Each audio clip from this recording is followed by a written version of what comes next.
Hello, everybody, and welcome back to the Off-Farm Income Podcast. Hey, this is your host, Matt Breckwald. Thank you very much for joining us here on our YouTube channel for episode number 829. Hey, great to have you here. Really happy you're joining us here. Well, today we're going back to Illinois, and we are talking about, just an inspirational young farmer with all of the innovative ways he is making money on his family's farm. And the reason he's doing all this practice now is so he can farm effectively in the future. Really interesting interview. We're going to get that started for you right now.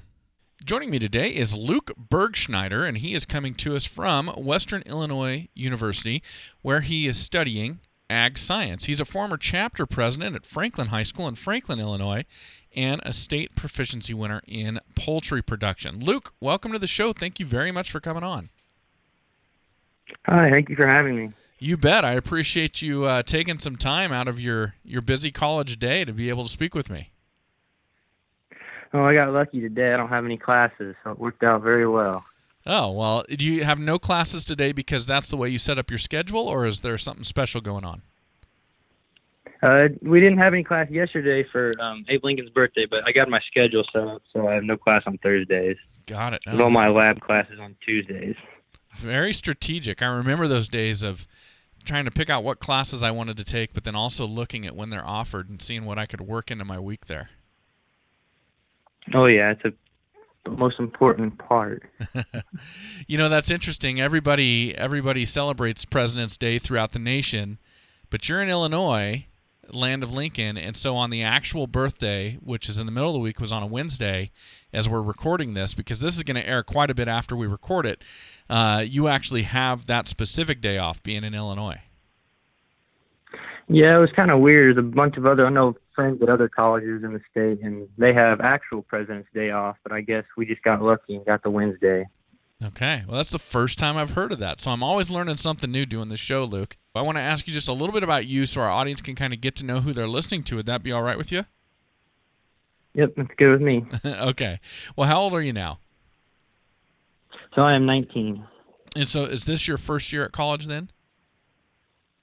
This is my second semester, but I'm a sophomore. I took some dual credit stuff in high school, so I'm quite a bit farther ahead. I won't be a junior in the fall. Not quite, but I'll be pretty close. Pretty close. Very cool. So that the dual credit option is very interesting. Actually, so we're recording this in February. I just went last night with my daughter to what will be her high school next year, and we went to all the different presentations that she's interested in. And, of course, we went to the agriculture department and the FFA, and they were talking about all the dual credit and how many credits you can graduate with from high school, and you don't even have to pay tuition on those, at least the way it's set up where we're at here in Idaho.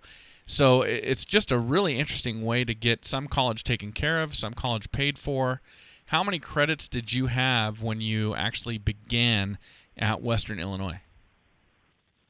So I had 19 at the end of my senior year, and then I took a summer class. So I ended up with 23 coming into Western in the fall, which was really nice to get ahead. So that's almost, if you're taking 12 credits a semester, that's almost a year's worth of classes you had already done.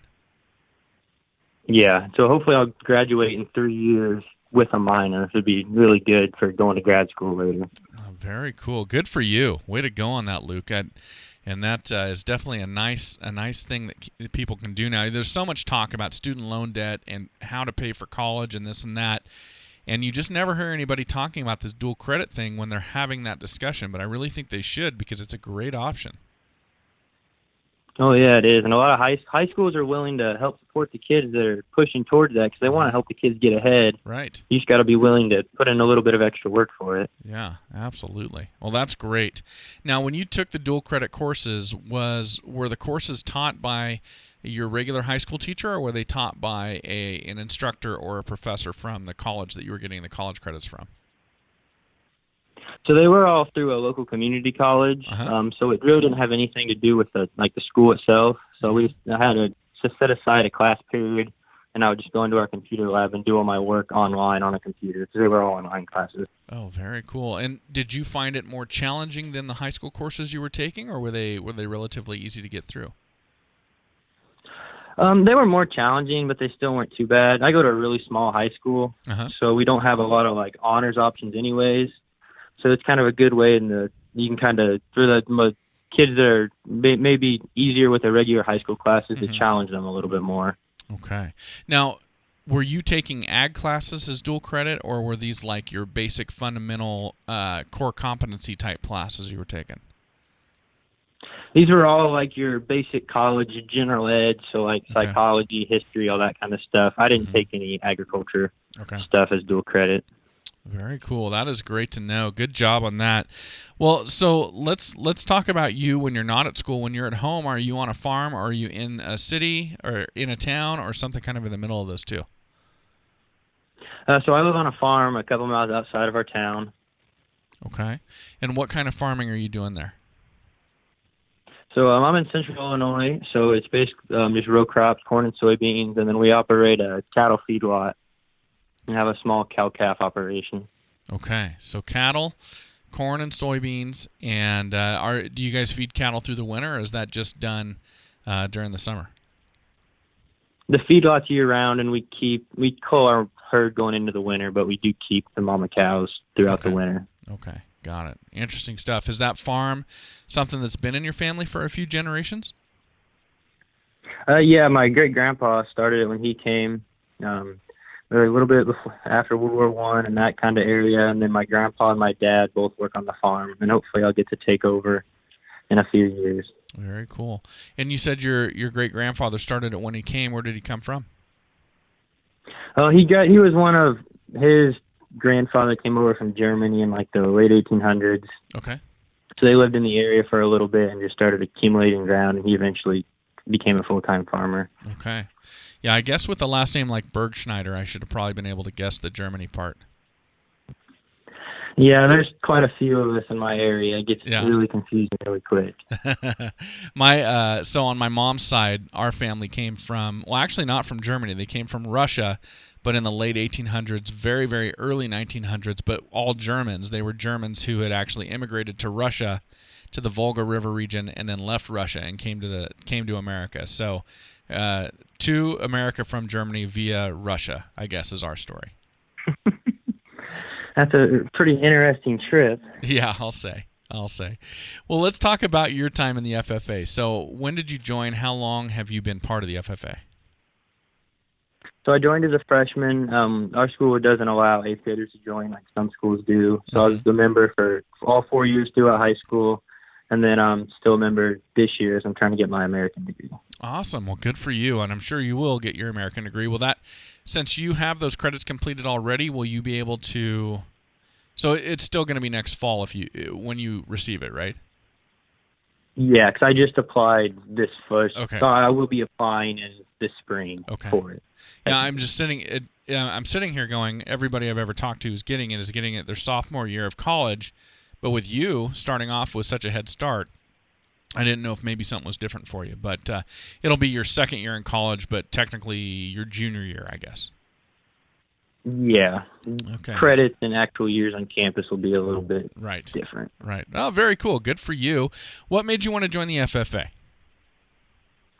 So basically my dad and grandpa are in it, and I just grew up with livestock, and I liked a lot of the contests, and it's one of those things, a small town, like it's kind of what everybody does. Uh-huh.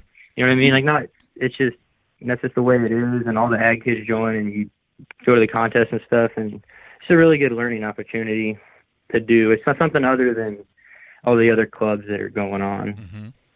So you had the interest, the agricultural interest. You have the family legacy, and then of course probably all of your peers were going into that organization as well. Yeah, we had a small amount. We have to combine 2 school districts for one FFA chapter. Okay. And I still have a really small class, but yeah, I think I had 4 boys in my class, and all 4 of us joined. So it's just one of those things. And a lot of guys do it and all that kind of stuff. Yeah, very good. Now, you became chapter president at some point. What kind of motivated you to go into the officer team? So I kind of got stuck into being an officer my freshman year with a couple of older kids that were doing it, and they all thought they were too cool and all that kind of good stuff you do when you're a senior, I guess. Uh-huh. So I got stuck in a position for our chapter banquet then. I kind of liked it. I liked being in charge, like being able to tell people what was going on and all that kind of stuff. Uh-huh. So as I continued, like junior and sophomore year, I got another position. Senior year, I decided I think I would make a good president for our chapter. Oh, very good. Now, when you say you got stuck in, do you mean stuck like there's no way out of this for me, or we need somebody to take this slot and we're sticking you in here? A little bit of both. The ag teacher then had taught my dad, and he was pretty good friends with me and my dad. And his older son was a year older than me, and I'm good friends with him. So he asked me to do it, and I really could. I wanted to do it, but then also at the same time, I couldn't really say no. Sure. Good for you. Well, that's a good thing. Now that you've done it and it's behind you, would you look back on it and say it was a worthwhile experience to be an officer? Oh, yeah, I think it definitely is. Because it's a lot different than just, I know some kids that just join, maybe get out of class, go into a contest or something like that. I think it's really good experience to like make bigger decisions, decide where you're going, which contest, and how you're going to work the banquet and that kind of stuff. It's just really good practice for going into the real world. Yeah, absolutely. Well, Luke, I would love to just announce who your FFA advisors have been over the course of your time in the FFA, just to acknowledge them really quick. Who have those folks been for you? So Jonathan Morris was my advisor for my first 3 years, and then my senior year, Brett Nelson took over. All right, very good. Well, thank you for mentioning them. And, of course, everybody, I want to mention our sponsors really quick. And I want to start off by talking about Powder River livestock handling equipment, just absolutely the finest livestock handling equipment that you're going to buy. I've known about them my whole life. We now use a Powder River squeeze chute and panels here on our farm in Idaho for our cattle. And I've been out to their factory in Utah and seen how they weld these, how they put these together, the gauge of steel, the quality of steel they use. I mean, they make a fantastic product, and they have to, because they were developed out here in the West with some crazy range cattle that need to be handled and up close to humans a couple times a year, and they do not like that, so you need good equipment to be able to handle those cows. And I'll tell you what, Powder River has developed a product that can do that, and if they can handle those cattle, they can handle yours as well. So please make sure and check them out at powderriver.com and let your local farm and ranch retailer know you'd like to see that Powder River green out in their yard so you can buy the finest livestock handling equipment as well. And then, of course, Lacrosse Footwear, everybody. I was a fan of this company before this sponsorship ever started. I had gone out, I had found the Alpha Range boots, and I had found the boot that was rugged enough to stand up for the work I do year-round here on our farm in Idaho. And I'm an even bigger fan now, no question about it. I am a huge fan of Lacrosse Footwear. We hope you'll be checking them out at lacrossefootwear.com and slipping a pair of Alpha Range or any other of the wide assortment of footwear they've got on your feet. And, of course, I always like to mention on our FFA episodes that Lacrosse Footwear is proud to support the FFA by annually sponsoring 15 scholarships along with 100 jackets as part of the Give the Gift of Blue program. A lot of people talk about supporting this great organization, and Lacrosse is right there doing it. So check them out at lacrossefootwear.com. All right, Luke, let's talk about your supervised agricultural experience. So this is something that led you to being a state proficiency winner. Tell us what it was and what you were doing. So poultry production was my main project. I had laying hens, Rhode Island red hens, along with some Cornish cross broilers, and then broad-breasted white turkeys. So I just marketed the products at local people directly, and then I wholesale to a couple different locations. I could just take products in bulk. Okay. How did you get started with this? You already talked to us about your farm, row crops and cattle. What got you into poultry? So I wanted something different and I could handle myself. I honestly started this project when I was in 7th grade. I got a couple hens. I got Pastured Poultry Products by Joel Salatin for Christmas that year. Read the whole thing through, decided I want to do that. Handling chickens is a lot easier than handling steers or heifers. Sure. So I just kind of started from there and just took off with it. Okay. I have read that book. It's a great book. So are you doing his process? Did you build his style of chicken tractor? I did. I built a couple different tractors and modifications. For my boilers, I used his chicken tractor model with you can pull it around every day, and it's short and 10-foot square. So just let the boilers walk around, eat all the grass and the bugs and stuff. For my turkeys, I kind of built a modified type pen. I use a feather net electric fence for my laying hens, which works really well. But then for my turkeys, I kind of built myself like a modified version of the broiler pen that's a little bit taller so the turkeys can stand up. And I got tired of like crawling through all the different stuff to get to the broilers sometimes. So I wanted something I could get around in a little bit easier. Okay. Interesting. So I want to ask you about this. This is something that I've always, so we've raised broilers here before. I've never tried this method. It's something I've always been interested in. And I like the way that things kind of benefit themselves. You know, the chickens follow the cattle. They eat a lot of the larvae and stuff like that are on the stems of grass that are coming out of the manure. They're fertilizing as they're going along. I mean, to me, I like that model. I've just never, ever put it together myself. So were you finding that there were those, I guess, kind of those beneficial side effects of using this method? So I never really ran my broilers behind our cattle. We didn't never have enough grass and drought and all a bunch of different issues. Okay. You could always tell that the chickens behaved a lot better, and you always hear people talking about the broilers having like leg problems and not being able to walk and that kind of stuff. And I've never had any of those issues with mine. I think you can get them out, let them exercise. They look healthier. Act a lot more like chickens. And I think it's just really, I think it honestly makes the meat and everything taste better too. I kind of market my products on that. Okay. Like the pasture raised kind of side of things. And I think it's just a different product, and I think it has a added value when you take it to market. Yeah, absolutely. Now, how many broilers will you sell a year? So I had to quit last year. I tore my ACL playing basketball my senior year, so I was out all summer. So I had to get rid of everything. But before that, I had 2 batches of 100. I would sell about half of those directly and then half wholesale. Okay. So I had like 2 chicken tractors, and that worked out pretty well. Okay. And so you developed 50 direct market. Well, I shouldn't say 50 customers. I'm sure customers bought more than one chicken from you, but you developed 50% of your market, direct market, and then 50% wholesale. So where would you sell chickens wholesale? So there's a poultry processing operation that was in Petersburg, Illinois. The guy that opened it up, it's only one of 2 in the state. So he sold a lot of turkeys, and then I was going to raise turkeys for him, but to keep the plant open with the logistics and stuff, you had to raise about 5,000 turkeys, which was not going to happen while I was in high school. So I just started talking to him and throwing ideas back and forth, and I developed a way where I could just take him whenever I took my birds up there for processing. I would just leave about 50 with him that he would sell. Okay. To some of his different customers. Okay. Now, you had talked about your laying hens and using, I think you called it feather net electric netting. Is that what you called it? Yeah, it's like a Premier One developed them. They're originally for like sheep and goats and that kind of stuff. But they've kind of modified them and use them for chickens, and they work really well.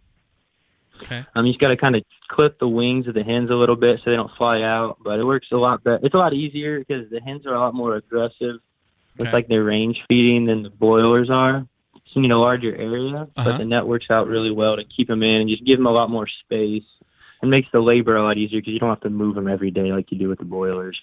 So essentially you're letting your laying hens kind of free range, but within the area that you define with the electric netting. Is that right?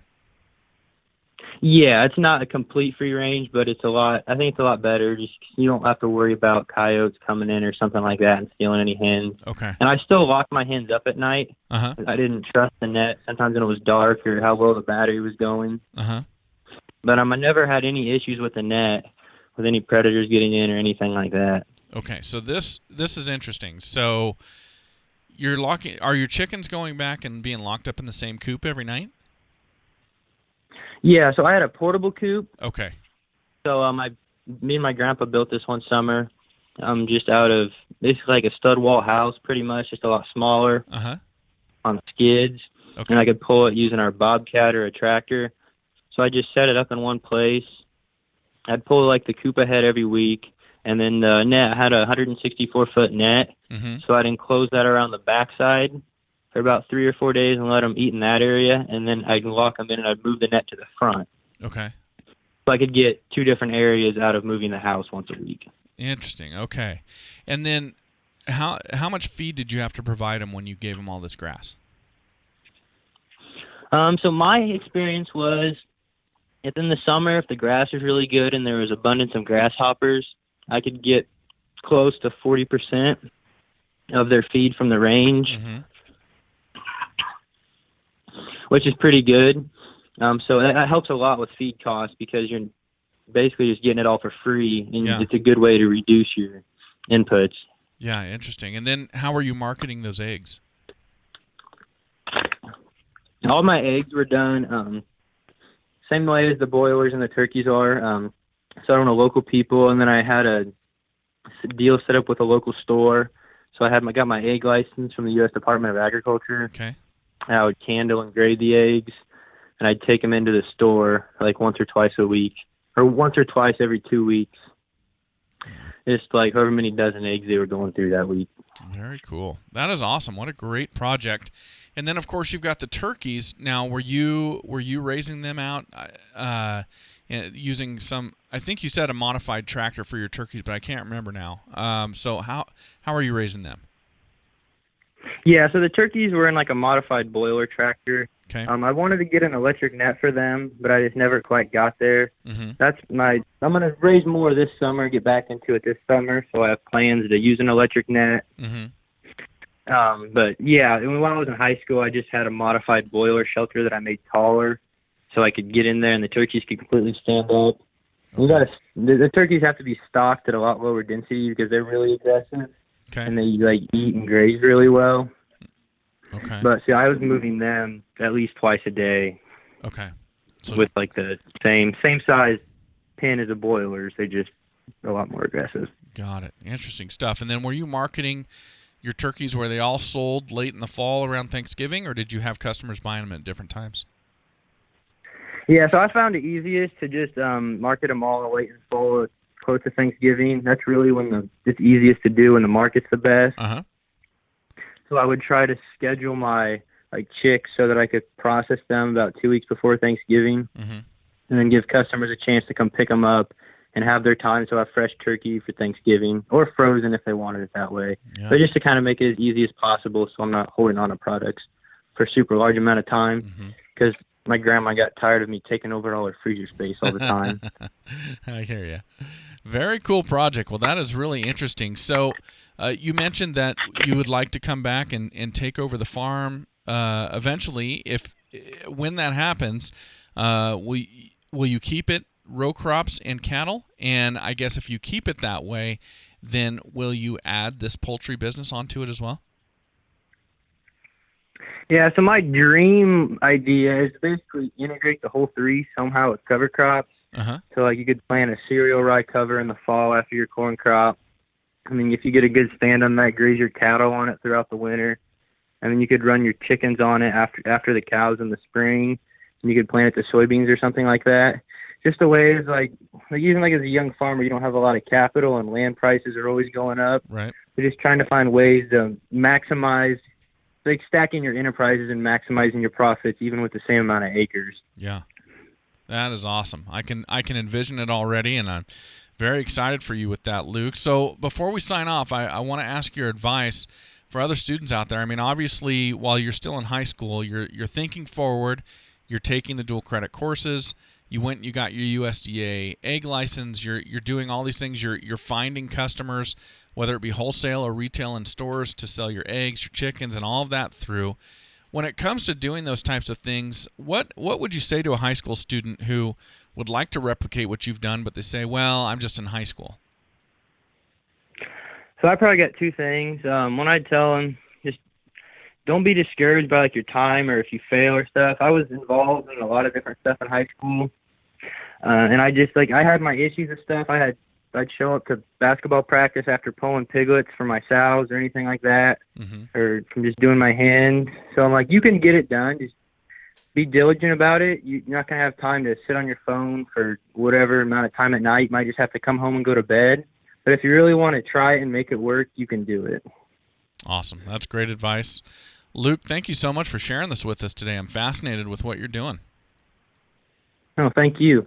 Well, thank you for being here, everybody. And thanks to Luke Bergschneider for coming on and sharing all of those farming methods. Man, that was great.